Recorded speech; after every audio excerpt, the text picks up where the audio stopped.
Hello,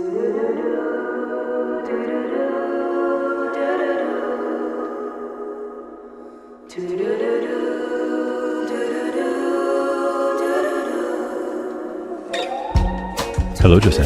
Hello, dearest. How are you doing, Matt? I'm wonderful. How are you? I'm doing well. This was a really, really wonderful conversation. And It was. oh my gosh, dude. How do you find such delightful people in your life? It's really wonderful. It's interesting, isn't it, when you take a small inventory and you just go, oh my God, like there are some beautiful humans in my life. Really and truly. And it's weird because these people that I've known for years and years and years, in some cases of a lifetime, we've never really had these conversations. Yeah. And so it was so amazing to dig into Jensen's current life, but we also got really deep into his past and his heritage and his lineage. Yeah. And that was the part that was really, really moving to me. So fascinating. And I say it in the episode, but I'm completely and utterly obsessed with Japan. That's at the top of my list to travel to, and to be able to sort of listen to him talk about reclaiming his heritage and what he's wanting to do with food there. And that discovery is just, oh God, heaven. I could feel myself levitating off the seat.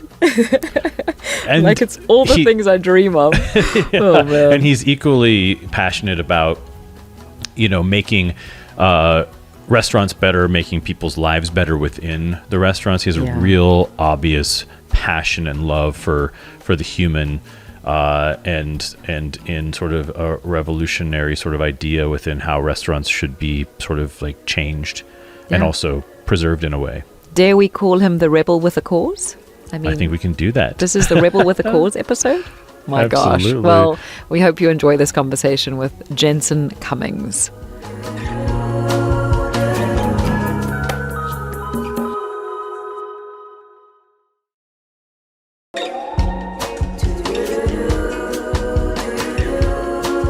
Hey, there he is. Oh, it's nice to meet you, Jensen. Welcome to the Makers Podcast. Yes. Thanks for joining us today. I'm so happy to speak with both of you. Matt and I go way back, so I'm excited to chop it up. Well, tell me, where do you go back to? I want to know all about this. We met 2010.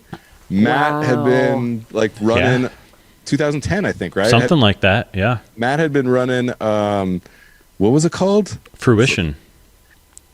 Oh, wait. No, Matt and I went even further back. We met in like 2008. I forgot about that. I forgot about Fruition. Yep. Mm-hmm. So we met way back then, and then was it Colton Gray? Was that the place? No, we met. No. We worked together. We met when you were at Fruition, yes, through Alex and all that. Mm-hmm. But then we worked together at Madison Street. Madison Street. I forgot about that spot. Was running Madison Street, and Brian, a friend of ours, tried to run it into the ground. And so the Larimer group, who had money in that, also had money in Tag Restaurant, hit us up, and I went over there to try and like salvage it and whip it into shape and all that, because it had a great staff and great bones to it.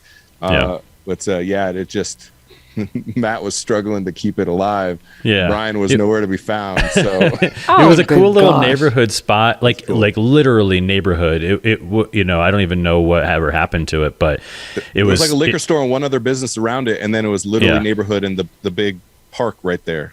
Yeah, but it was also right at my moment of time where I was deciding to move back to LA. Oh wow. And so it kind of happened serendipitously that it was just going nowhere. The heart had kind of left the business at that point in time, and so I was ready to move on. So it worked out really, really well. So for me anyways, but and you moved to LA like right after that, right? Yeah, right after that. Yeah, I might have been my last one in Colorado. So, and then where did you go after that? Well, kept with the tag thing for a while, and then went to Row 14, a new restaurant that opened, which wild coming full circle with you now, because we are consulting on a restaurant that is in the Spire space where Row 14 was, where I was a chef partner 10 years ago. Wow. That is going to open like this month. Wow. We're literally consulting on the project. My first piece of advice to them was like, you didn't sign the lease, did you? Because my advice is don't. He's like, no, we already signed the lease a couple months ago. God. All right, now that you're in it, let me tell you all the things that you're going to run up against. And sure enough, every time he does, he's like, well, you were right again. I was like, I hate being right because dang, it's hard being right sometimes. It's sometimes painful, actually, isn't it?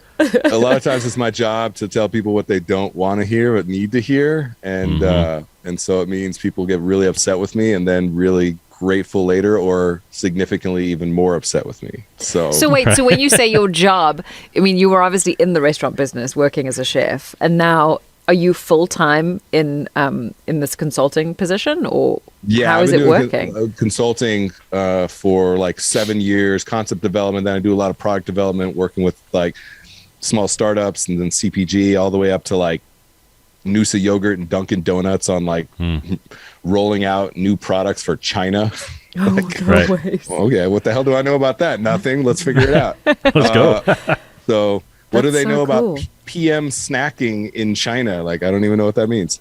But a lot of that kind of stuff. And then really have gotten back into what, we'll talk about a lot today with Best Served, of like trying to really focus on a new concept development, on small independent projects, on stuff that I think is going to change the tenor and tone of the industry, new business models, things like that. Has been a focus now for the last 2 years through the pandemic. Because why not start a new business in the pandemic? Dude, I feel you. I mean, I think Matt and I both did that. So I guess that was the order of the day.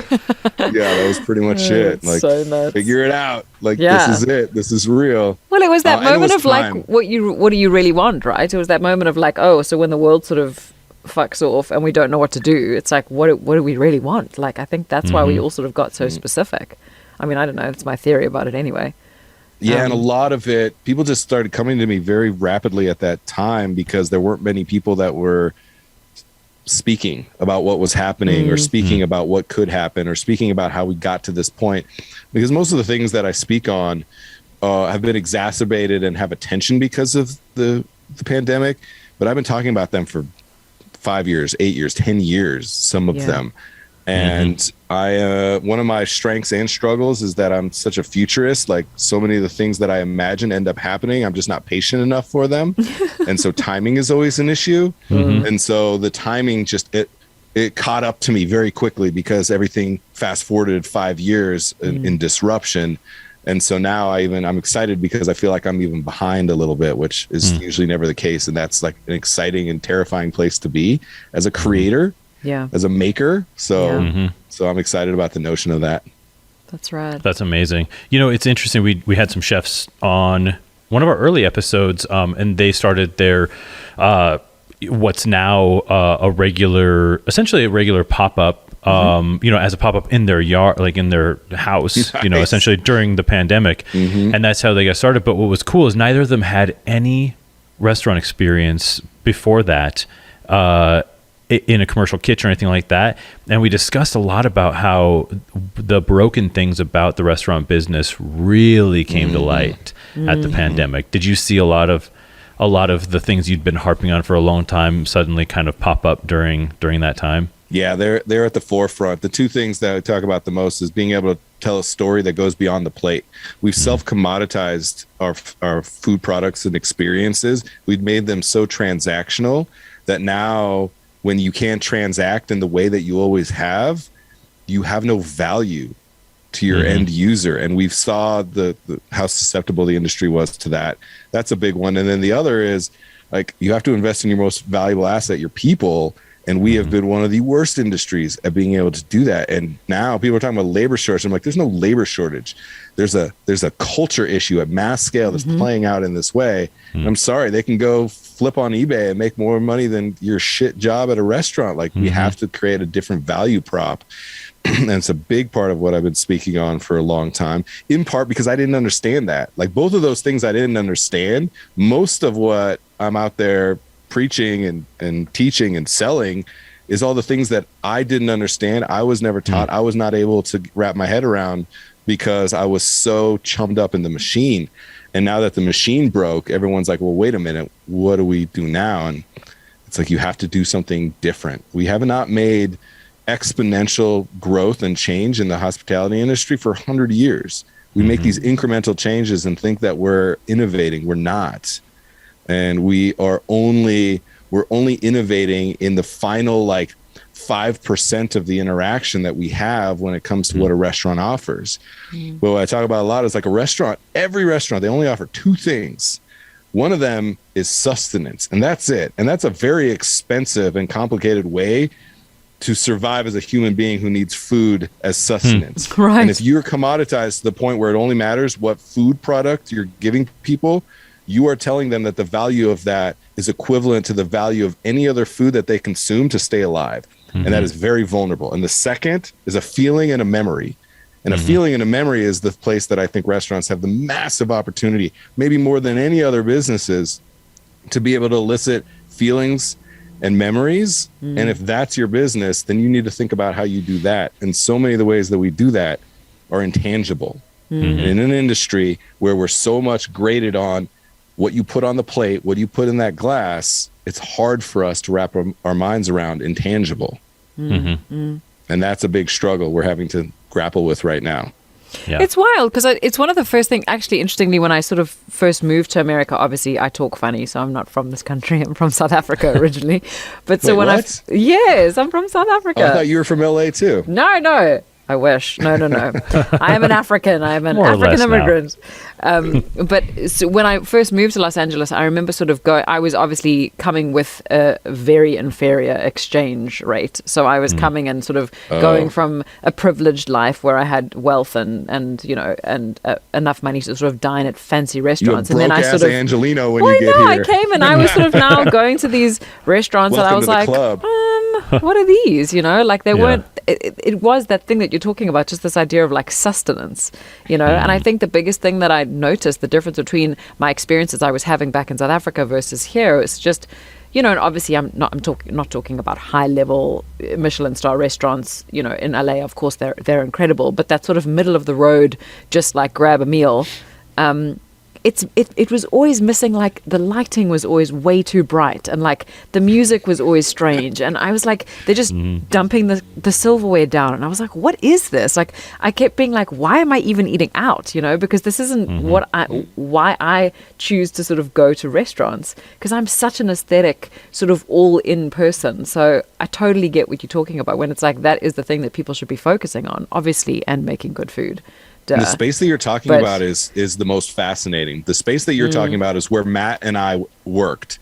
It was the like $30 to $70 per person kind of average restaurant. Right. This was the middle, and the middle filled in. And LA is a perfect example. Like you have the high end experience, and then you have the best taco stand you could ever fucking imagine. Absolutely. And the middle over the last 20 years is what's filled in. It's this chef driven restaurant concept that really has come to the forefront, where you could have these high end experiences. You could be introduced to new cultures, new ingredients, new techniques in a way that was reasonably attainable and affordable for more people. Yeah. And so that created a lot of upside potential. It created a lot of vulnerabilities, which is a whole different thing. I talk about how like the chef driven restaurant that I helped created a lot of the polarization of the struggles that restaurants are currently having. There's a lot of reasons for that. And the business model is strained for a lot of reasons because of what we did over the last 20 years. So it's this catch-22 of what we've created now. Currently,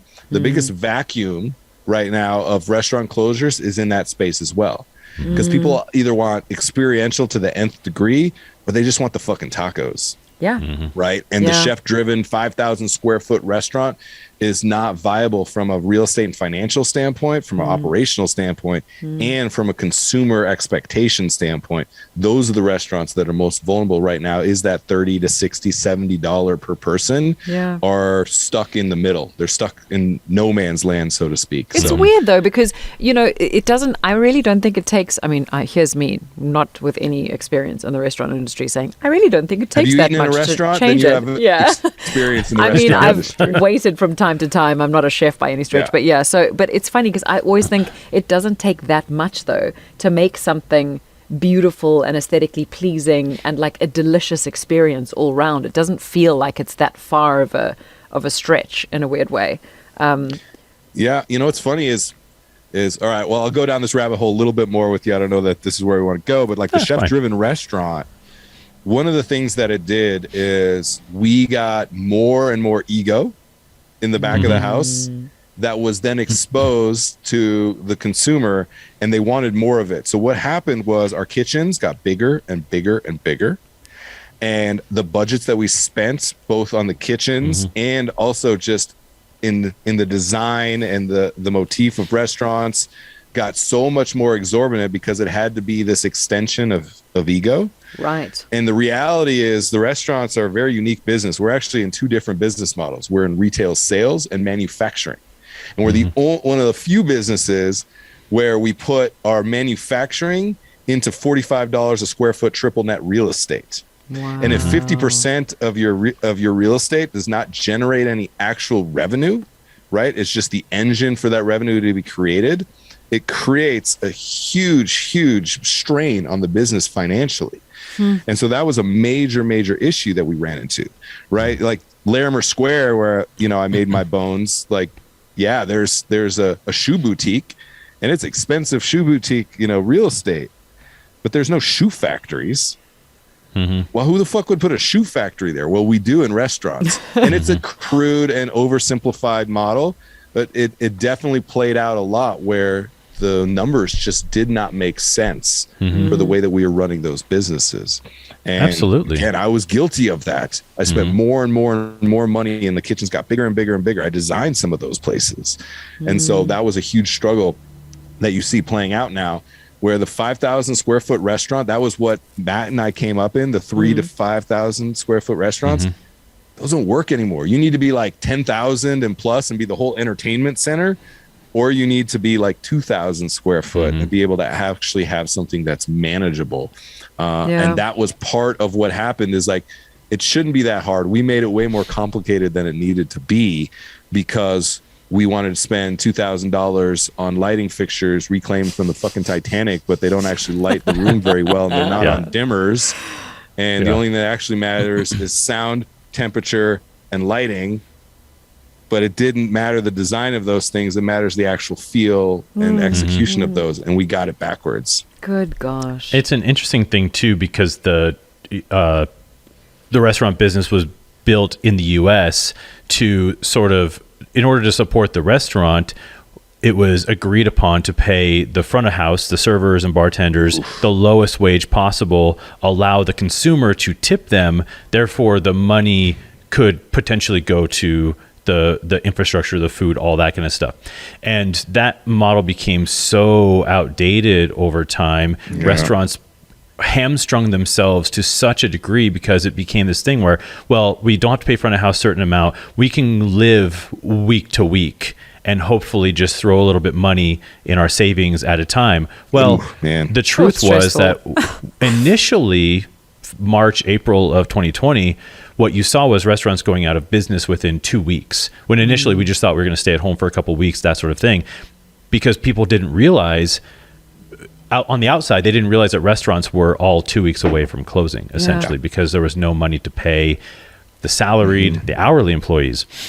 So that became something, a real eye-opening experience. I've been to Australia, and the food, everything is just built into the price of the food. Yeah. So front of house, back house, everybody gets paid whatever they get paid. There's no tipping and that sort of thing. It's not something that we've tried to adopt, but I think, like you said, Jensen, we're putting Band-Aids on everything along the way and fixing it incrementally. We're seeing a little bit of that, like in Denver and stuff, where they're building in surcharges and things like that. So there's little steps, but not quite there. Well, and you saw, Danny Meyer was one of the first to go with a no tipping policy and more of the casual up to upscale dining kind of motif versus, the French Laundry has done that forever. Services included, and always has been for models like that. The middle, and they got bloody.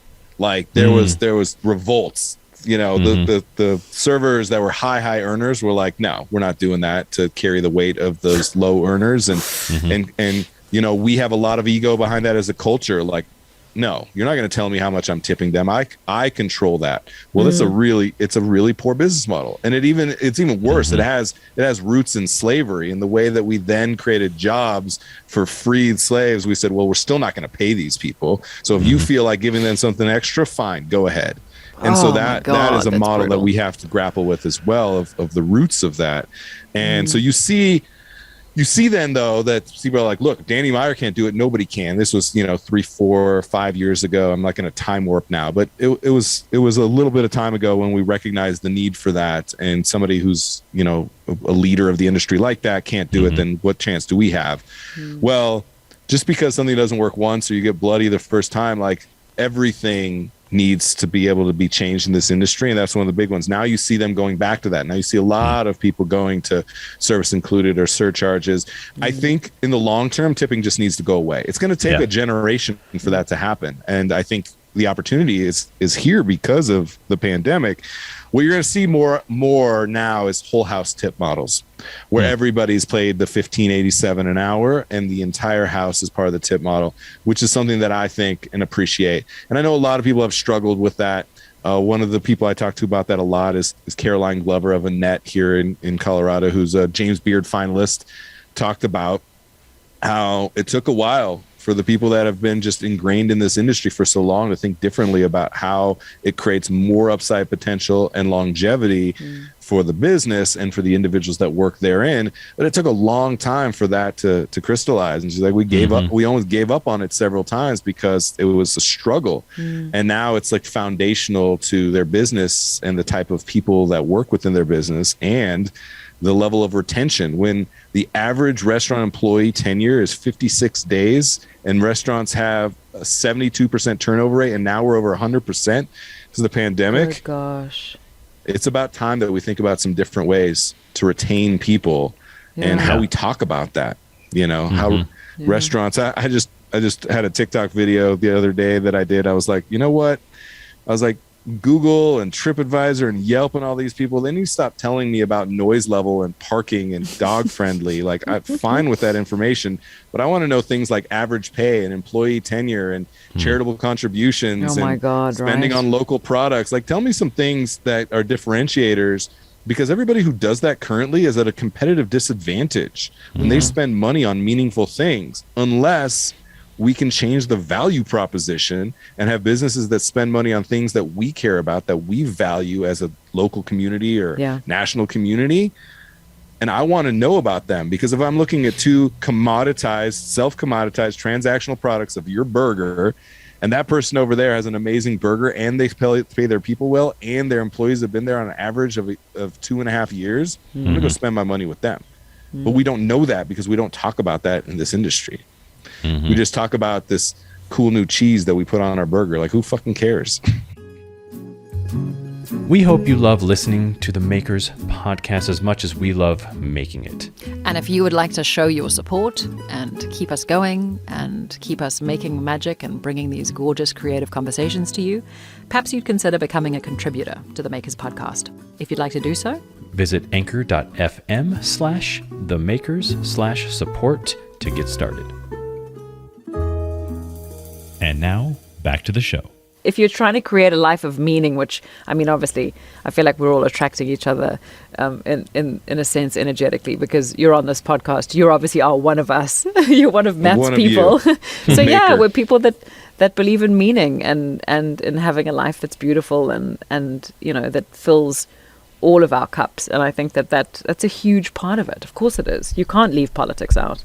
You can't leave, planet stuff out and consciousness out. Yeah, I think that was another one. Like, what kind of packaging are you using? Is it sustainable? Like, I tell myself all the time that, like, I will make decisions. Maybe the first time I don't know, but if I knew that, like, you're using 100% compostable for your to-go, is it going to sway me 100%? Maybe not, but it might just be that one thing that has, I really appreciate that. Absolutely. That instead of the little to-go like utensil kit, you send a reusable one. I'll just like add that into my silverware. Yeah. And then if it has your brand on it, every time I use that fork or that spoon for a bowl of cereal, I'll be like, these guys are awesome. You know what I'm going to do? These guys. Exactly.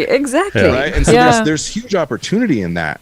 And I make fun of myself because, like, the one place where I am killing the planet every time is when I get pho.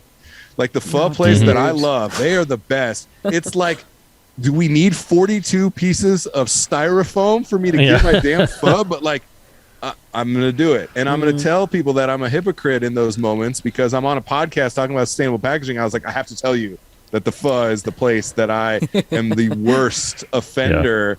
I make that decision. And then somebody told me that there was a pho place in Denver that is starting to use compostable, and I was like, I'll give them a shot. Like I will absolutely give them a shot. Yeah. So it just is more information for us to make decisions. And I think we just have to give people more of an opportunity. And you know, it's hard to track. Yeah. It's hard to quantify. Yep. It's a challenge. Yep.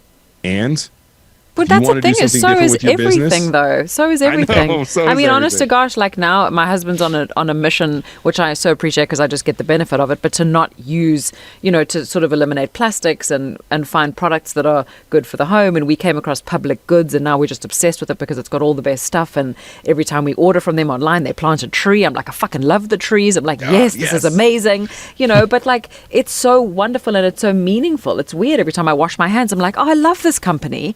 And it's so great to find this. Yes, it's work, but my life is enriched as a result of it. So it's like, of course, it's worth it, you know, every time. And even though I talk about exponential change, incremental change is okay too. Yeah, of like course. if you can find 1, 2, 3 ways to switch the value proposition, the impact that you're making, the story that you're telling, the way that you're positioning your business, the way that you're investing in your people, it's going to matter. And a lot of times when you set a lofty goal and high expectations and truly believe that we can ascend to that, people a lot of times have this all or nothing mentality. And I was like, you don't have to do all these things. Just start with one. Like start with one thing and then do the next and do the next. And starting to slowly but surely see people that are actually willing to do that. And then I have people just yesterday, a restaurateur out in Reno, has Our Town Pizza, Marvin Kinney, somebody who stayed connected with us, always engaging with our stuff, always asking for insight. We had him on a show to ask for some advice for myself and then Jordan Bush, who's the CEO of 7 Shifts, the scheduling app. Speaking of Danny Meyer, just put like $20 million into them. Oh my gosh. And Series B, they're killing it, doing a great job. Canada's #1 workplace in the entire country of Canada. Wow. They're awesome. Anyway, I like Canadian companies. They're way cooler than American companies, just FYI. He hit me up. He's like, it's hard right now. He's like, everybody was bought into the vision of what we're doing. He's been open 34 days, it's brand new. And he's like, and some people though are starting to like, just be like, I want my paycheck. I want my this, I want my that, and it's like, well, you have to stay the course and you have to listen to every piece of feedback.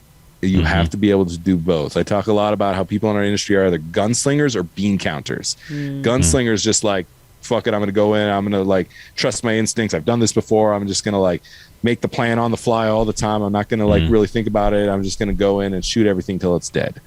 And that doesn't always work out so well. And then there's bean counters who make a plan and regimented and disciplined and never change the plan, even if it's burning around them. They're so tunnel vision. And what I talk about is neither of those is the approach. I was like, the approach is to be like a head coach. I was like, you got to watch game film. You got to study strengths and weaknesses. You got to know exactly who you're playing, who's on the field, who you're trying to like, what you're trying to accomplish. And then you run through those plays again and again and again until you make halftime adjustments. And the best coaches are the ones that make halftime adjustments because your plan is not going to be 100% the right plan. It just never is.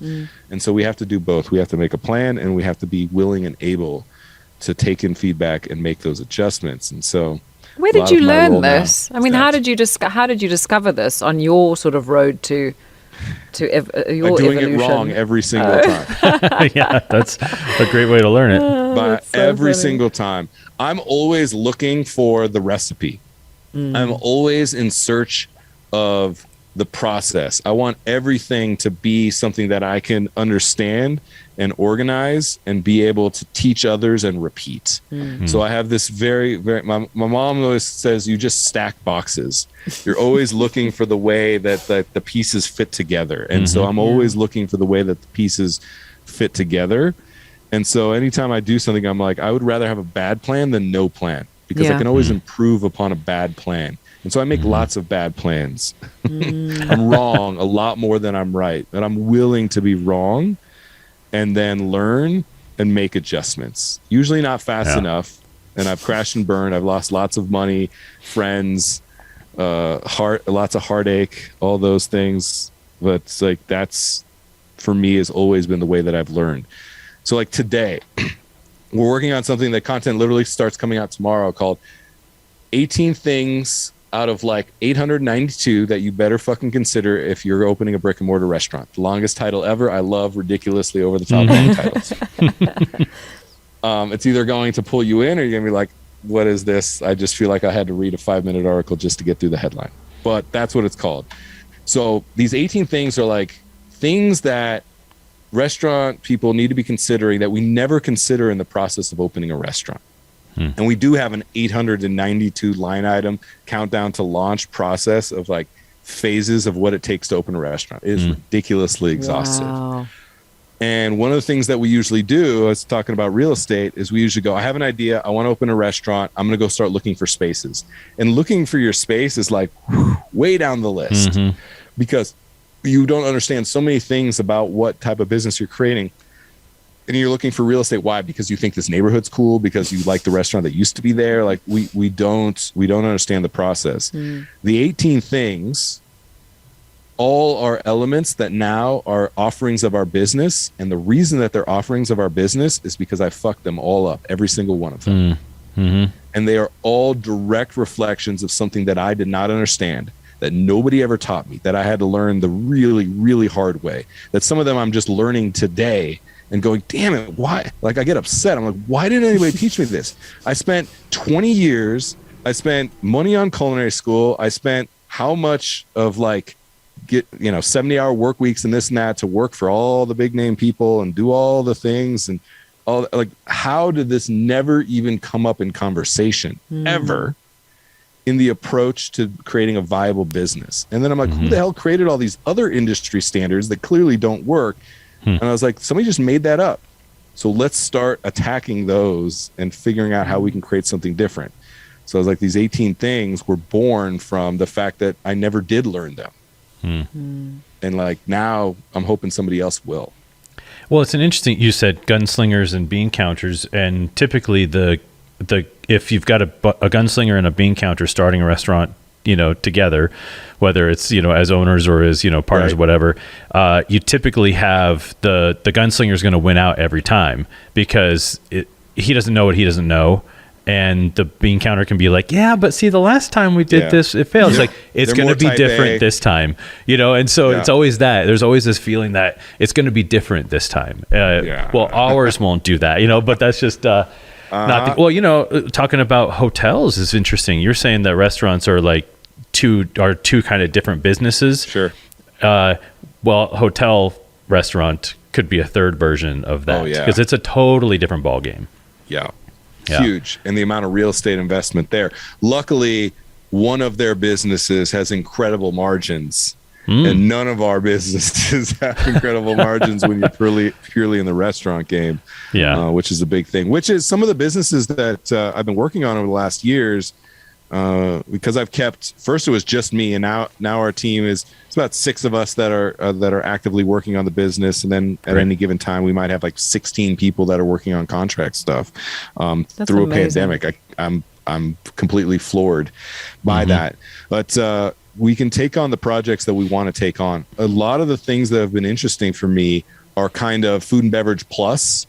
So they have some other element. We're working on a project right now where they have like kind of spa, massage, meditation, and then kind of a cafe grab and go, almost like Starbucks kind of like grab and go and heat and eat type stuff, a little bit of retail built into it.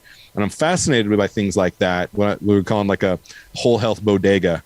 That's cool. I like the model of being able to think about the amenity of food and beverage or vice versa in a unique way, because I also want to be able to play with the numbers a lot more than we've ever been able to play with in the past. And so things like that, or ghost kitchen models, like any way that we can reimagine the way that we're modeling the numbers and the execution of those is interesting to me.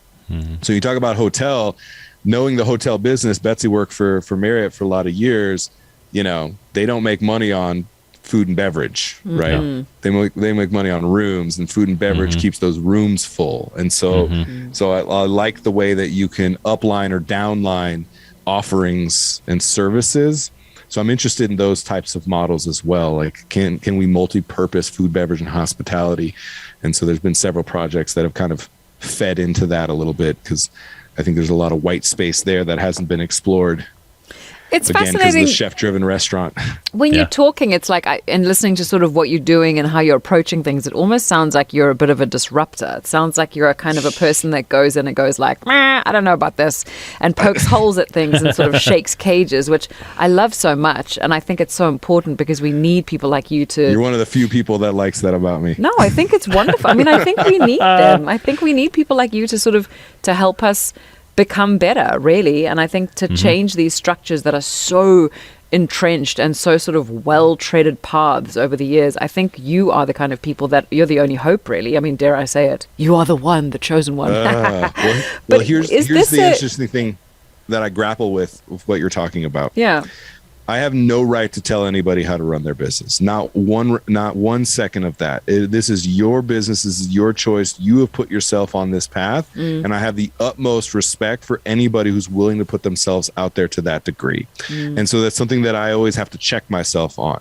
Now, that's not going to stop me, not for 1 second, from putting out whatever I believe, whatever I can prove, whatever I can help develop out into the world.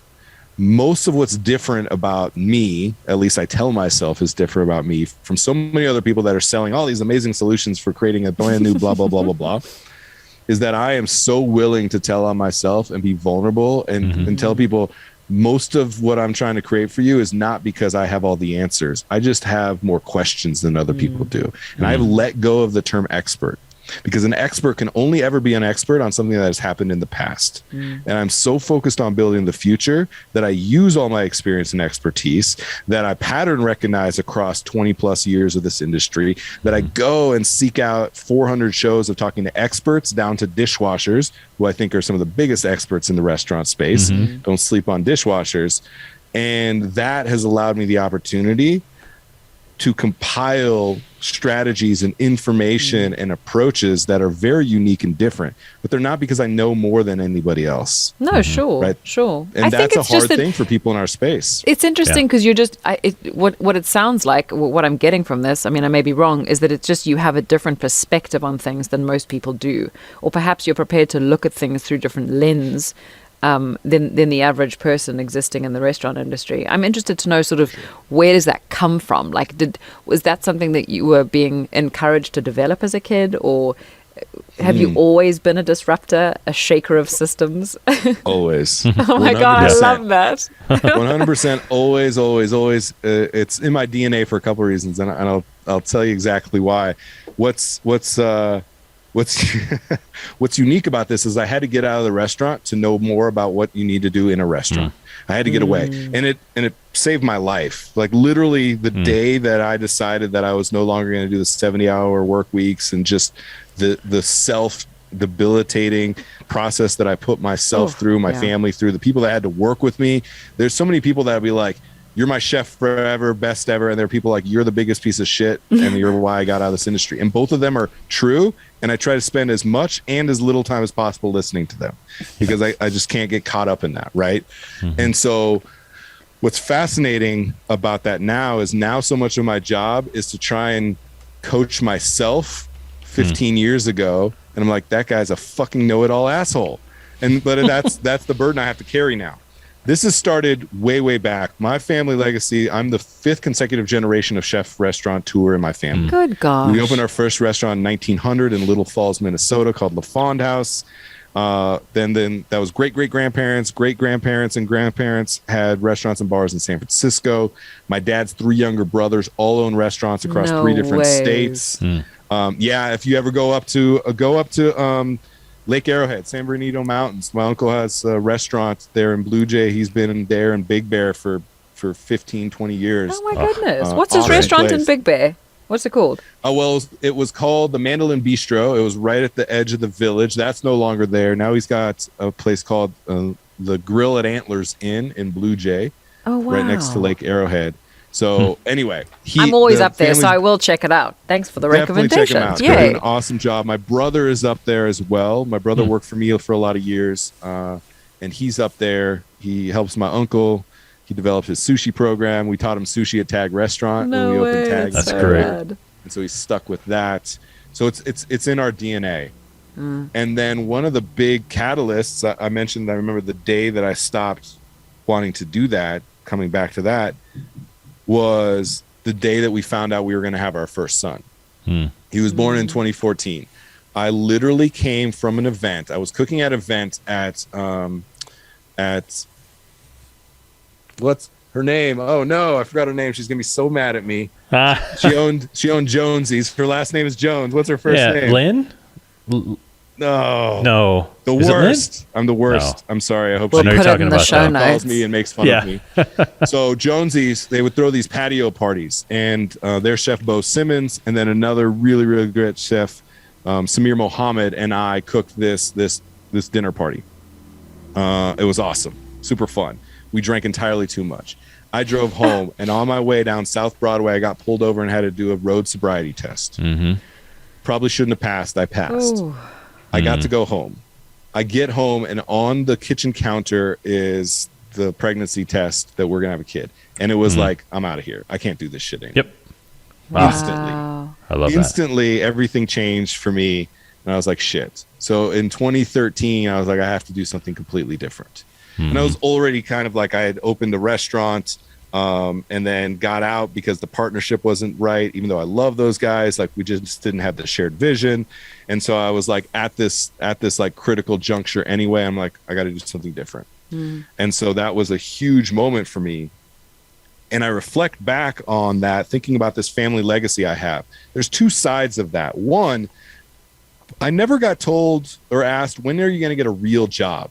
And so many people in the restaurant industry get asked that. It's this transient job because nobody becomes an investment banker at 16, but lots of us get into the restaurant industry at 16. So it always seems like eventually you're going to get wise and get out. I never got asked that. Maybe I should have, and I would have got out sooner. I'm an investment banker now. I'm good with numbers. But like, I thought about that a lot. So that was empowering. On the other side, there's definitely a weight to that. Like, what am I going to do? And I looked at especially my uncles, and I absolutely love them, but they very much are married to their businesses. 60 years old, having to jump back in the kitchen because somebody like didn't show up. I was like, do I want that? And that was a big struggle. And so I like walked away a little bit. I was like, I got to get out of this restaurant world. And I started doing craft beer stuff. I started doing some of the consulting around CPG. I started a food lab, all these different things. And there was a time that I looked at my two sons, and now we have a third, a daughter, baby girl. Congratulations. Yeah, 6 months, and man, is that different. But I looked at those two boys a few years back, and I was like, would I want them to be the sixth generation in our family? And the answer was absolutely not. No way. I'm going to totally be one of those people like, I did this so you don't have to type thing. And so I had to either walk away fully and sever ties 100%, and I thought about that pretty deeply, or I needed to triple down and create something that changed the legacy of our family and the ability for this industry to be something different for them. So that they had a chance to go into something that was equitable, profitable, sustainable for them, both financially, physically, mentally, emotionally. And that's where Best Served was born, 2 years ago, was out of that commitment to doing something that was meaningful for them. And that's what started this whole path of what Best Served has become today. It had been brewing for a long time. All the pieces were there. It just took recognizing that with them and then a pandemic for it to all crystallize and say, this is the only way forward. This is no longer even an option for me to consider. This is what I have to do. It's beautiful. Yeah, that's amazing. So Best Served has, you said it's been around for how long now? 2 years. 2 years. So 2 years, yeah. It was an inkling of something in November 2019. I started doing like the podcast thing, but it had no business model or anything behind it.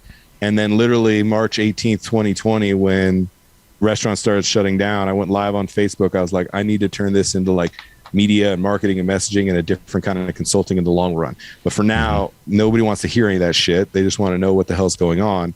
So I went live on Facebook March 18th, 2020. And I was on 7 days a week, many times multiple shows a day for almost 6 months. And I was like, I'm just going to be out here, communicate and hustle and figure out the rest later. And people started finding me. Andrew Parr, who's like now my partner, somebody I'd known for a long time. He created some content around the industry. I was like, hey, we should talk some more. Sophie, who runs the whole thing, was an intern from Johnson and Wales, who Johnson Wales, like, I know you've had interns in the past. We don't know what's happening with do you have anything? I was like, sure, I'm doing this podcast thing if you want to send something my way. Sophie now has had a job for 2 years, from nothing. Corey Nelson was somebody I met through the Colorado Film Production School or something, Colorado Media School, something like that. He was going there. And I was like, yeah, sure, I'll take it on interns to do video production. Now he has a full-time job, and it's wild. Like, that was like how this whole thing started. We just kept finding people because I was willing to put anything out there. And oh man, was it bad when we started. Well, I remember though, right out the gate bad. Though, you were saying a lot of things that everyone was feeling, and that was the thing. I think that people were seeing you as a sounding board, saying things that they had felt themselves, and because you were so ever present, I think you just became a part of people's lives in a very lonely time, and it was very consistent. And God bless you, man. You made jobs in a time when everyone else's jobs were going away. It's amazing. It's remarkable. Could not believe that happened. And it was a struggle. I mean, like, I was like, writing personal checks to people to be like, let's just keep going. I don't know what's happening. I don't know how we're going to do this. Let's just keep going. And it was interesting because so many people said things like that to me. They're like, man, like, thank you so much for doing this. Like, it really means something. And I was like, thank you. Like, this was therapy for me. It was like, I don't know what else to do. I just know I can do this. I know I can make a fool of myself. I know I can talk to people. I know I can find what I call the thing behind the thing that's the real thing. That's what I'm really good at, is like just asking questions. Again, I don't have the answers. I'm just really good at asking questions to like find the thing that most of us don't want to actually talk about. And so that led to like a lot of people saying, wait a minute, you're talking about things that are important to me that I didn't realize were important to me. That's probably the biggest feedback that I got. There were lots of other people talking about the thing that was right in front of us. There weren't many people talking about the impact that had upstream or downstream from what was right in front of us. And I think that's a byproduct of this industry. We are so focused on the moment of that guest experience. You're only as good as your next plate up. We're thinking about like table touches and table turn times and all these different things. It doesn't allow us to think about the deeper impact that those decisions have.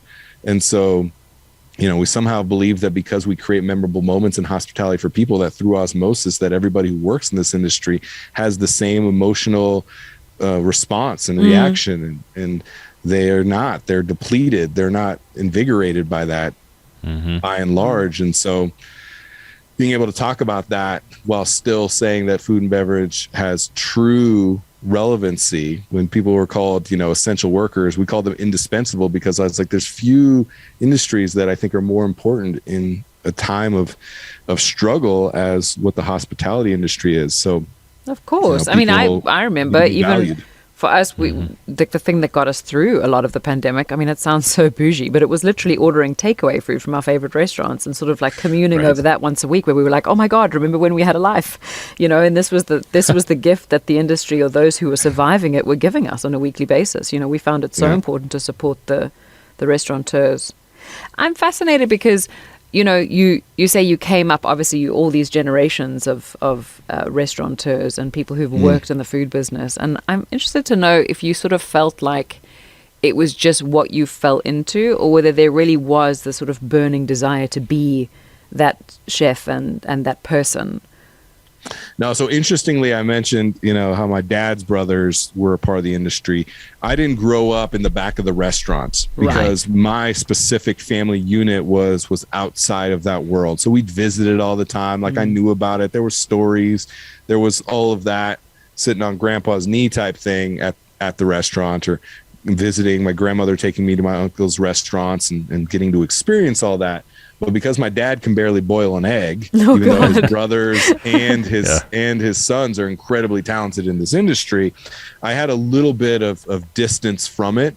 So there wasn't this need to rebel against it because I'm so rebellious. And you picked up on that, obviously. I talk about how there's people that follow the rules, there's people that break the rules, and there's people that make the rules. And I'm such a rule maker that you have to break every rule to know how it's composed and the value that it has. And you need to know how to get yourself and others to follow rules. So it's a very complicated type of character to be when you want to make the rules. And so I didn't need to break all the restaurant rules when I first got into it because it wasn't put in my face constantly when I was young. I was an absolute hellraiser when I was young. Like, I'm shocked that I graduated high school, even though school was super easy for me. I was, selling drugs. I was in rehab by the time I was like 16 years old. Ran away from home when I was 16. I haven't lived, I've been on my own since I was 16, all that bullshit. That was me 100%. And when I turned 17, graduated high school, my uncle Rick, who called Rico Suave, coolest guy in the room, no matter what room you're in, is one of the uncles that owns restaurants. And he's like, babe, why don't you come out here, wash dishes for me for the summer, hit on some college girls, let's get your life figured out, get the hell out of California. I was like, sure, Unc, let's do it. And so I moved out there, and that was the first time that I experienced the restaurant lifestyle, not just kind of the fringes of being a restaurant family. And so then I was like, I found my people, because I was always the kind that I didn't quite fit in. What I told myself was that I was smarter than the cool kids and cooler than the smart kids. The reality was I was not as smart as the smart kids, and I was not as cool as the cool kids. And the restaurant industry allowed me the opportunity to be great at something in this very counterculture, rebellious way that it just fueled me. It fed me. And, I lived with 3 or 4 of the guys that I cooked with and all these things. I was all in.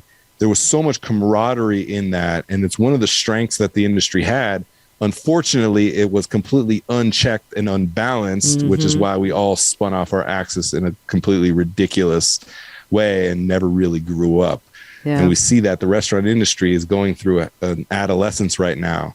And it's the learning curve is steep for us as we need to now grow up, because we went from being the outcasts, the rebels, the island of misfit toys, what Bourdain called the pirates on the pirate ship, to all of a sudden we became the cool kids. And that was really hard. I'm sure Matt had similar things where all of a sudden, like being a bartender, being a chef, you were cool. I remember getting invited to Avs games by the players, and then the after parties from the athletes or local celebrities or actors or musicians. And I was like, what the fuck is going on here? Oh, you're a chef? Oh man, tell me about that. I was like, I don't understand how to handle this. And it completely went to my head. And so many of the bad mistakes that I made came from not having a strong foundation of who we were and what we were all about.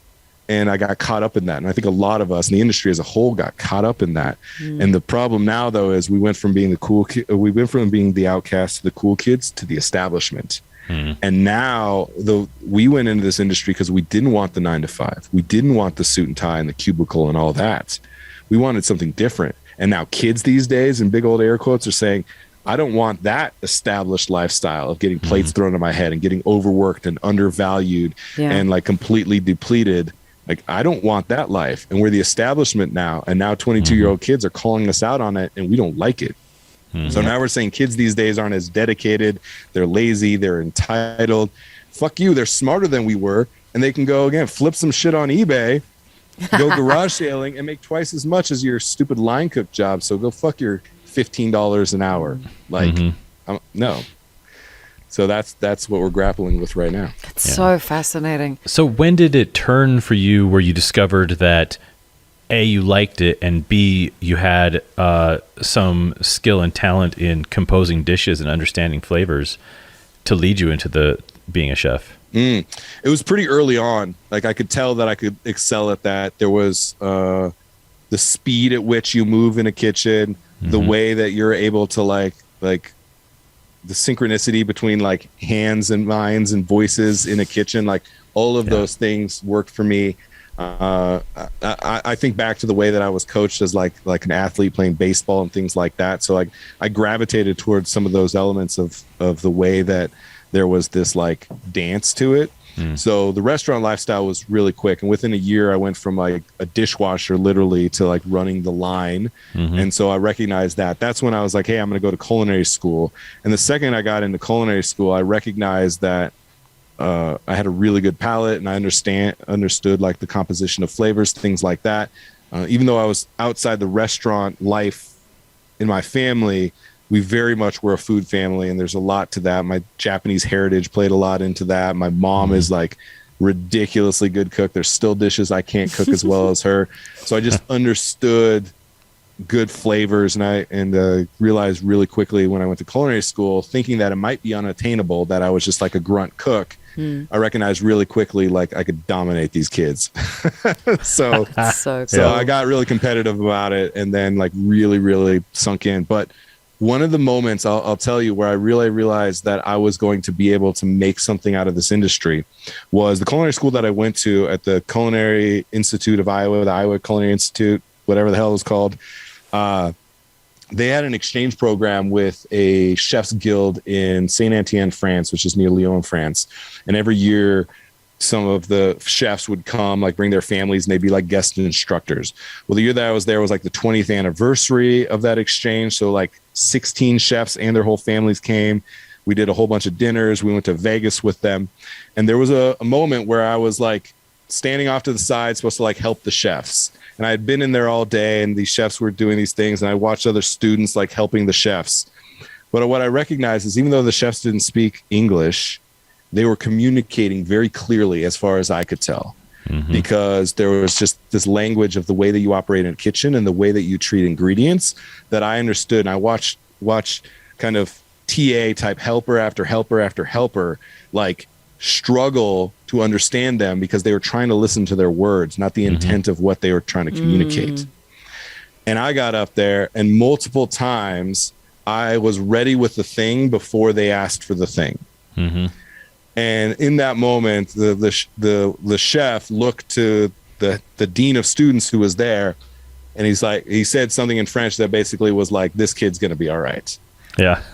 And so that was like a very acknowledging moment of, again, what I think I'm really good at is I'm not the best cook in the room. I'm just the best at recognizing the thing behind the thing that's the real thing. And what I was able to do that day, I was like, okay, wait, like this is what I'm most interested in. And that's always stuck with me, of like anticipating the need before it becomes a need is something that the restaurant industry is foundationally built upon. Yeah. And something that I recognize that set me apart, and is something now that I do. And every time I failed is because I forgot about that. And that's what I was going to ask is, so now with consulting and walking into so many different concepts and businesses, what do your eyes gravitate towards, whether it's a business model that's sent to you or whether you walk right into the place? What are you seeing? Are you seeing certain things first? Are you looking for certain things first? I go talk to people. I find the person that looks the happiest or the most upset, and I ask them 3 or 4 questions. Yeah. That's almost always all I need to do. Like all I need to do is ask a couple questions of a few people, and I get to it. Because again, somebody is either telling me their worst interpretation of what's happening or their most rosy interpretation of what's happening. Anybody that I'm interacting with at that high level is usually feeding themselves a load of shit and regurgitating that to me. And I know, because I do that too. Like, I'm like, no, everything's amazing. Everything's great. No, it's not. Or everything is so bad. Well, it's not. A few things about them are really bad, and a few of the things are okay. And here's some things I would salvage. So I'm almost doing like a SWOT analysis in my head at all times, and finding those questions that I can ask that unlock that thing. And usually they're a question that they're not prepared for. I usually have to ask somebody a question that they don't have a canned response to, because we have been trained in this industry to have a lot of canned response. Yes, chef. Right? How is everything? Everything is fine. Canned questions get canned answers in this industry, and we've been taught so many canned questions and canned answers that we have to tilt the conversation. And so that's usually what I'm trying to do is I'm spending my time not identifying the problem. I'm spending my time identifying the questions that I need to ask to find the problem or find the brilliance that I'm here to unlock. So that's usually what I'm looking for. If I'm walking into a Zoom call with somebody, if I'm going into a physical space, if I'm looking through a business plan, I'm looking for that thing, that question that nobody else has asked. So you're saying that you go into this with all this fire and this passion and you discover this insanely brilliant talent, of course, and you have this I'm pretty intense. Fabulous career, and then you segue. And I'm interested because what you're doing now sounds thrilling and vital and brilliant, and it's obviously wildly successful, and I wish you all the best as you continue on this.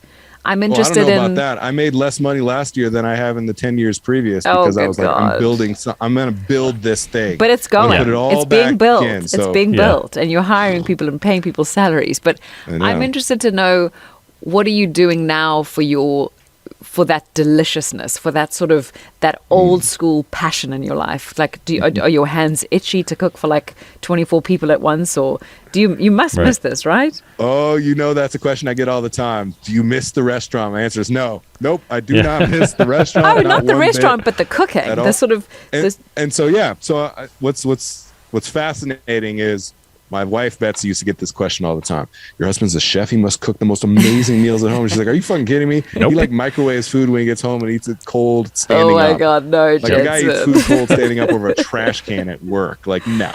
Like, he will make the big Thanksgiving meal so everyone gives him a pat on the back and you can feel chefy for the family. No, that dude doesn't cook at home. So she got that question all the time. Well, now I do cook at home. Amazing. And I love cooking at home, and especially having the two boys. Like, we've even created content together. It's called the Cummings Boys Salty Juicy Food Reviews. Because I kept giving them another all this food, obnoxiously they'd be long like, title. Dad, I love it. This is so juicy and salty. And then they just would call everything juicy and salty. And so they explore food. Hell, they bust my balls. They're like, Dad, I think this needs a little salt. I was like, shit, you're right. Great job. So I get to interact with them now and inspire them. And it's very fascinating watching them interact with food and ingredients. And they're trying all kinds of things. We have a rule where you have to try everything. You don't have to like everything. And so it empowers them to be able to it's not really my thing. One of mine is incredibly picky. He's an emotional eater. So Betsy, my wife, and one of our sons, our second son, they're emotional eaters. Food fills their soul. It makes them feel a certain way. And if they're not feeling it, it doesn't matter what the food is. They need that feeling. And so either the food can overcome it or it doesn't. And then the food, even if it's good or not, is unfulfilling to them. My other son is much more like me. Food is an intellectual adventure for us. We get to learn about the history of things. We get to learn about culture. We get to learn about flavors. We're cataloging all these flavors and sensations and utilizing them in the future for the way that we navigate the world through food. And so watching the way that they interact is so incredibly meaningful, because I recognize I was looking for that in people eating my food. I couldn't put this type of framework around it, but now that it's my family, I'm like, oh, now I see the way that people can enjoy the same dish in a uniquely personal and different way from each other. And so that is very satisfying to me. The other thing that I get to do now, I mentioned Japanese heritage earlier. I talked about this on a Clubhouse conversation today, yesterday was the launch of AAPI month, Heritage Month. And so I was talking about my Japanese heritage. When I was younger, I struggled deeply with it. I did not want to be Japanese. Wow. I shunned that part of my life. I was lucky that my name didn't sound Japanese. I was super tall with pale skin. And if you look at my eyes, you can tell. And people would ask me sometimes no, I'm French and Irish. What do you mean? And I kind of shunned away from that. My grandmother, my Oba-chan, is from Kyoto, Japan. Wow. Amazing what that woman did to get our family to where we are today. And she would come over to our house, and she came up to my belly button and would call me Jensen. And she would bring all these different Japanese foods, all these funky fermented pickled things that were so important to her food culture. To me, they were just funky, stinky, and weird. And so I very much rebelled against that. Mm-hmm. And she would always leave stuff in the fridge that would stink it up. I would throw away all those containers when she left because I didn't want my friends to know that I had the weird Asian food. Wow. And so it took a long time for me to find it. Well, food is the path that created an opportunity for Japanese culture and Asian culture at large to be cool, to be sought after, to be like, wow, this is literally the most important food cultures in the world. Half of them are in Asia. And so the fact that that became important, it opened up that door for me, which took me a long time to get there. And even now in some of my cooking, especially in fermentation, something that I spent years and years and years cultivating, but I spent more time fermenting foods that were European, Americana, or hell, even kimchi that weren't Japanese. I've explored that pretty significantly and have been sharing about that a lot, of finding these dishes that now remind me of the culture that I once shunned. The grandmother who passed away a couple years ago, who sorry to hear that, embedded these in me, and now exploring that. And there's so many layers to the Japanese culture specifically that are very, very unique. And there's a lot of politics, there's a lot of family pride and legacy and like unspoken truths that are like very hard to navigate. So my brother and I have never been to Japan. Both of our sisters have. All of our female cousins have. Wow. My grandmother would take the girls and only the girls. She was part of a very, very heavily patriarchal family. Like, they bound her feet. They have a Shinto temple in Kyoto. They were like kimono makers for the emperor when Kyoto was the capital of Japan. Like that kind of legacy. There's samurai legacy. Like all of these things. Holy shit, dude! That's so fucking cool. Heavy. Yeah, it's way heavy, weird, bizarre stuff. You know, like even in Japan, there's a unique thing where names of nobility cannot be extinguished. So they actually like horse trade names. So it's not the man's name necessarily. It's the name with the most prestige that gets passed on to the next generation. So like our family Takaya, technically, if it had been passed down correctly, we would be Suzuki no Kama, but Takaya had more nobility. So it's this fascinating thing. So the fact that we've never been to Japan, and then at a certain point it became this like, well, I'm going to take a trip to Japan. It was like, that would be a disgrace to my grandmother and our family for us going without her.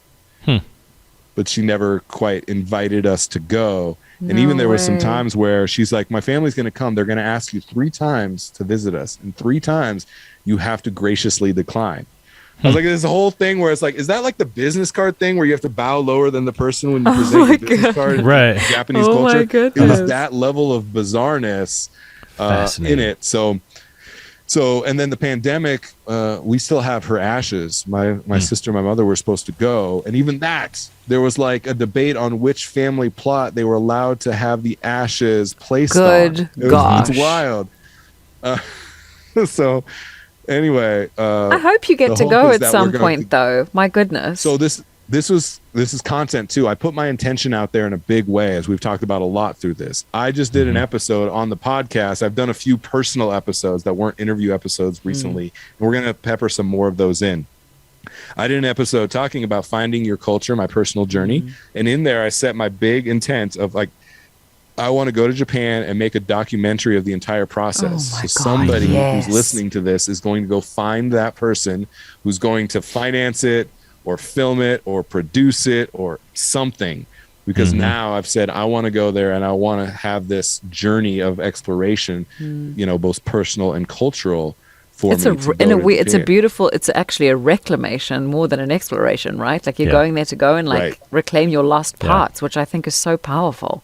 Yeah, I'm going to go do a bunch of fermentation. I've made like Kyoto-style soy sauce. I want to go and make soy sauce with somebody there and then like enter it in a competition. By the way, it's literally number 1 on my list on my bucket list of travel. Like, I don't know why I'm obsessed with Japan so much, but my dad traveled there in his youth and I've just been so taken with the culture and with the country. And I long to go. So So Matt might put together a film crew, and we'll be going out there. We'll be Don't think the wheels aren't turning already, brother. I knew I had to make sure and put that intention back into this space because. Oh my God! I want to go do this. I totally believe in that. There's this beautiful hike you can do between the temples and the mountain. There's like a 5-day hike where you can go and do like rural Japan, and then you stop at all the little tea houses and stuff. And I'll cook on the side of a donkey trail. Oh like I'm my ready. God! Yes. But there's a whole experience I think that I've been wanting to explore for a long time. I have a couple of friends who are refugees from during extreme civil war, and they've never been back to their homes. And so those are things that are very want near to go and dear. back? Absolutely, yeah. And I've heard both, where people are like, I need to go back so desperately, or I'm never going back there ever again. Well, because usually there's one person or two people left behind, somebody didn't get out or whatever it was. And so it's a concept that's very near and dear to my heart. And Jensen, I know that you have to go here shortly. I'm good. I moved. I was like, there's no way I'm going to be able to only talk to Matt for an hour. So I moved my other meeting. So, good. Okay, so beautiful. That's great. Because I was going to say this is going to be the last episode of our season, of our first season, and so, but we want to have you backity back as soon as we can. So of course. That's good. We get to talk for a little bit longer. But there's a show on Netflix. What is it called? Oh man, it's about a very wealthy Asian population in Los Angeles. It's like a 10-part series or something like that. And you think, Bling Empire is what it's called. Oh, yep. And you think on the surface that this is just about a bunch of rich people, and it is not. It is about young people who are trying to find some reclamation of their history, of their past, find their fathers who they never knew because they grew up in the States with, their Korean mother and white father or whatever it was. And so it's the most amazing, heartfelt show that is just flying under the radar completely. So that makes me think of your situation, that there's so much in your history and your past that I think is integral to your soul to align with. Well, let's find the producers in that. See if they want to take you and I and a crew over to Japan. Let's roll. Let's do it and make this happen. I talked about it today in that Clubhouse conversation that I was having, where also when Stop Asian Hate and some of those things were happening, I still don't know my place, my role. I know I'm always going to speak about the things that I believe in, but I also know that sometimes it's not my place, or I shouldn't say it's not my place, but like somebody else should be put on that pedestal to be able to speak on that, because I'm enough of a tall white dude that I haven't had the same struggles as everybody else, that I'm not going to be the one that's going to get attacked on the street because of the way that I look. Is something that I like recognize. And so I've tried to at moments also allow our platform to like allow others to speak, but that's such a struggle when like people don't want to listen to people who they don't already know and trust. And so it's like, how do you create space for people that like they haven't had the opportunity to be heard before?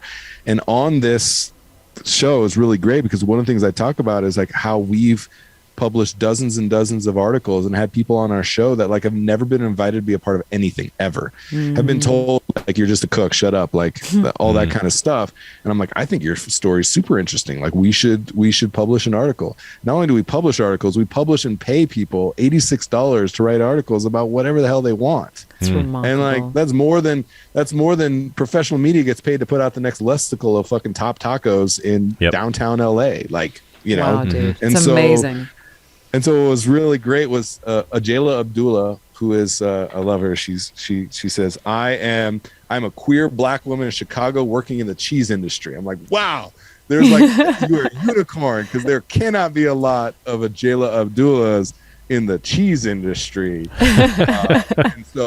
And she's written multiple articles and now paid and now has a column in a cheese magazine. No way. Because we told her that her story mattered. Nobody else ever had. And got it out there, and it built her up to the confidence. Well, she happened to like come into the Clubhouse room and then got up on stage and was like, I never would have done this if it wasn't for Jensen. I was like, oh my, this is like the entire thesis of everything we do, like crystallizing in a completely like happenstance organic moment. It was such a cool moment to be able to like have that. There's a lot of people like that just, they need to be heard, and nobody is spending any time or effort listening to them. It's remarkable. But I do. It's remarkable, and I think it's beautiful because your identity is what's created your capacity and your ability to do this. And yes, while you may read as more white than Asian, not that fucking matters, it's like, you know, you're actually perfectly poised to be that person who creates the space or creates the platform for people to have a voice. It's so powerful, dude. I'm the bridge. You're the bridge. Already You're the bridge. The connective tissue is already all up in me. Yeah, man. Yeah. So it's amazing. So now I'm just like trying to unleash it. And if that creates space for other people to be able to like find their voice and their story, like it really matters. Like we just recorded another show where I wrote an article. It was a scathing article of myself. A lot of the things I've told on myself about that we've talked about. And I wrote this article like 3 a.m. I just like free form. I'm not a writer. I'm an orator. Like I can speak it. And usually I'll speak an article and then one of our team turns it into an actual article. That's so cool. But I wrote this article just talking about like what role we all can play in the future of this industry. And a lot of it was recognizing the faults that got us to this point. Yeah. And I said, I'm looking for you. I'm searching for people who are willing to comment on a post, to send me a DM, to do any of those things. And somebody did and was like, I'd love to talk about this. And I was like, let's do it. And I sent my Calendly to like a 14-minute phone call. I have these like 14-minute calls, like, let's talk. So I got 14 minutes. And I was like, you know what? Why don't we do a show on it? She's like, sure. So we recorded a show last week with somebody talking about what they wanted to talk about because they left a comment on a post. And it was that is so cool. Perfectly crystallized again. Like I'm going to do what I say I'm going to do. And if that means you get on a show because you put out a comment saying I want to be on a show, amazing. Like, let's do it. I will absolutely do that. So it's beautiful. That kind of stuff is just super fun. I love that you're disrupting and you're kind of, you know, shaking of the walls is actually about bringing down walls and opening space for everybody. It's really beautiful. And it just sounds like the community you're creating and the ethos and everything is just so fucking important, dude. It's really beautiful to hear. It's super important and it's not really that important. I don't know about that. I'm not really that important in it. No. You know, it's both. Both of those contradictions can be true for me. They have to be, you know? Yeah. I guess sometimes it's just food, and sometimes it's the thing that can change the world completely, like nothing else can. Yeah, you know. Well, I really think food can do that. We have to hold those contradictions. I don't think there's anything more human than being able to do that. That was the funniest of when Matt was telling you earlier about the chefs that we interviewed on the podcast before, and they said to us they realized one day they were just making poop, and I was like, oh my god, that's so fucking funny. But they were like, yep, we just go to work and we make our poop, you know. And I'm like, yeah, way to stay humble. Like that's where it all ends up. Yeah. I love it. When I told you the sustenance thing, that's the word I decided to use. The other word was poop. I was like, should I say sustenance or should I just say you're just making? We talk poop on this show. You're just making tomorrow's poop is all you're doing. I went with sustenance, but I completely agree. Yeah, it's great.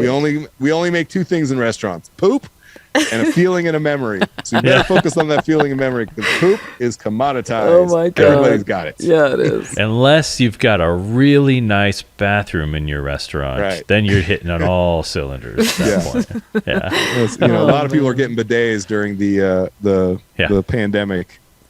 So she took off. The toilet paper shortage of 2020. Holy heavens, that was so ridiculous. And then we learned you could make toilet paper out of bamboo, and now that's what we do in my house. Apparently, we use bamboo toilet paper. Yeah, the person who got 24 cases of toilet paper at Costco is going to be set till 2042. Congratulations. Oh god. Well, this is great. What else? Is there anything else for us to talk about? One last question. It's a twist on our normal because we did a little less what we talked about you, but it was nice to kind of get a whole encompassing about the business, about the restaurant business, your business in particular. But I'm curious, if you say, what do you say or what would you say to somebody, whether they're 18, 28, or 58, thinking about getting into the restaurant business, restaurant industry, whether it's front of house, back of house? Do you have words of advice for them ahead of that? Number one is don't.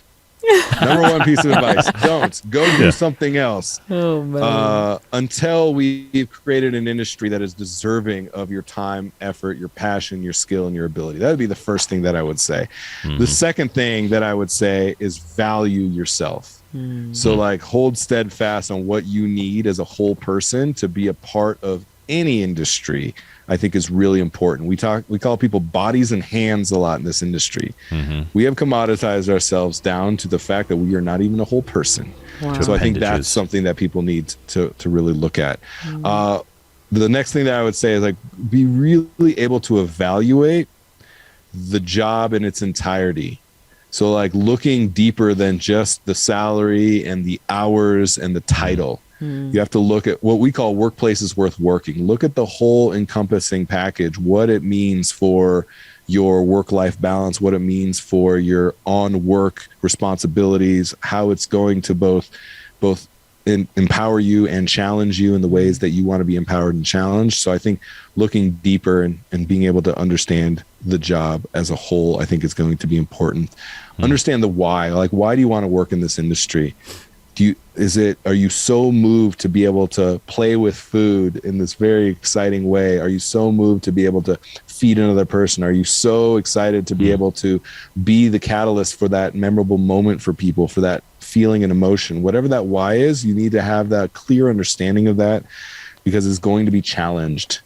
You're going to be pushed to the limit of not knowing why the hell you're doing this. And if your why is not strong enough and clear enough, you're going to spin off your axis in one direction or other. You'll become a caricature of yourself and allow the industry to consume you, or you're going to leave it when you could have found a way through some of those challenges if that why was strong enough and important enough to you.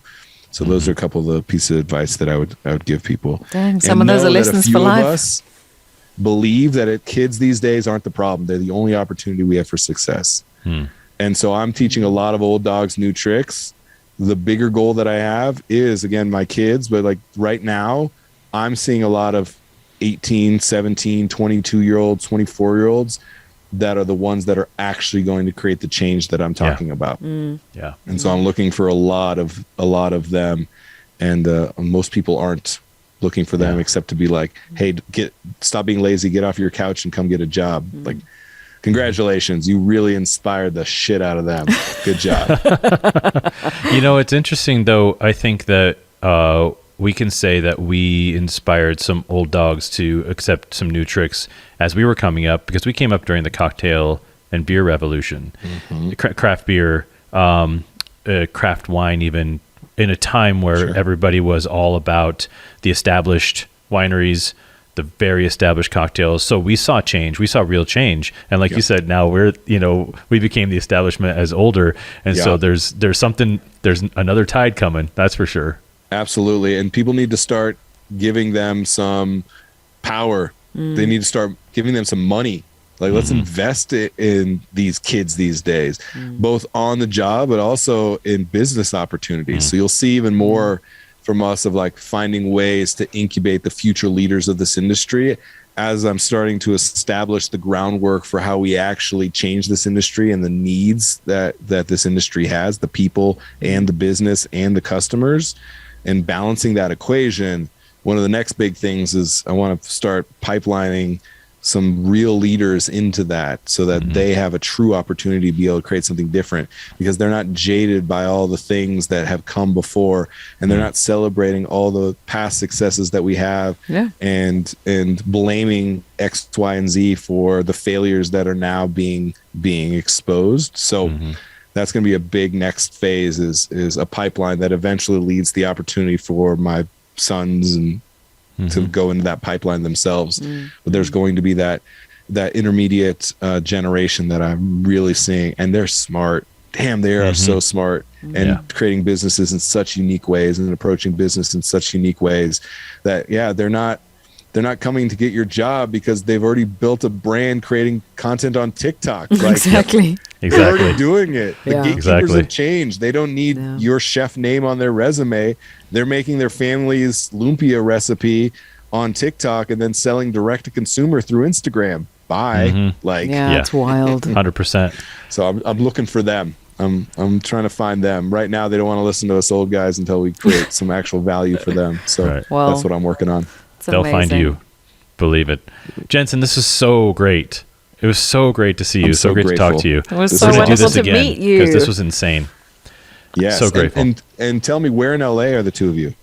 Oh, I'm in Silver Lake in Los Angeles, but Matt's not in LA anymore. He's in I'm in Colorado right now. Yeah. Why I'm did in I think you were- northeastern Why did Colorado. I think you were still in LA. It's the hat. Because It's just well, coming- it's the hat, it's the cool background. Oh, you're back in no, Colorado. Awesome. yeah, but then I'll I might be see you. Well, absolutely.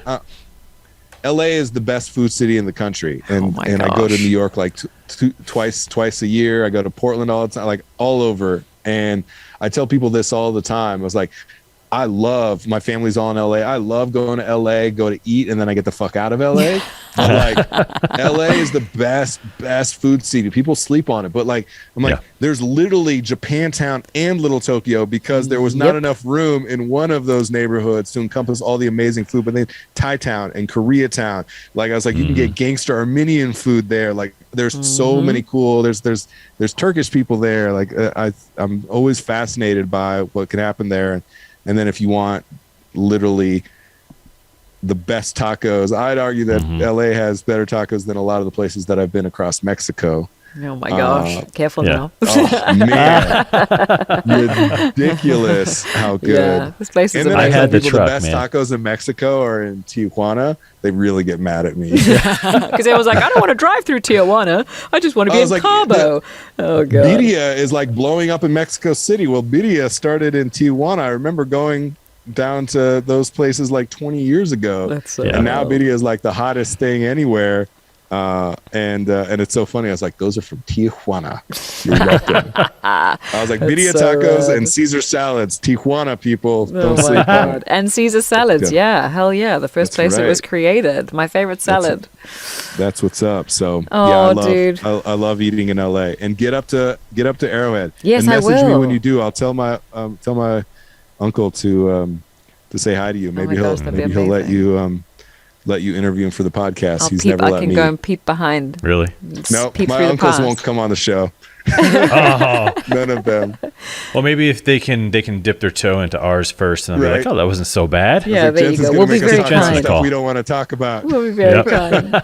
Oh my gosh. Well, thank you, Yeah. Jensen. This was just such a treat, really and truly. And I couldn't think of a better person to end our first season with. So thank you. I love it. This is great. I'm honored to be a part of it. Let me know. We got the resharing content production team You got ready the at all machine times. We going. can grab audiograms and clips and hell, if you Beautiful. even wanted video stuff, like anything, you let us know. You're amazing. Like I said, ask more of us than any other guest because we will come through. Oh, I love thanks, it. dude. Well, Appreciate it, man, so much. And we'll I'll fire up the camera. Let's go to Japan. I'm so ready. I'm Ooh, so he's excited. making me Again, I got excited. to put the intent out there. Yeah. Matt's going to talk to one person who talks to another person. I'm going to get a call in a month and a half, we'll and be all in of a sudden Japan it's by going to be, August. Yep. and There we we're go. We're going to be in Oh, Japan man. in no time. Fucking amazing. I love it. Well, take Absolutely care, love it. All right, dude. both of you have a great rest of your day. Done. Thank too. you. All right. Talk to Bye, you soon. man. Bye. Bye. See ya.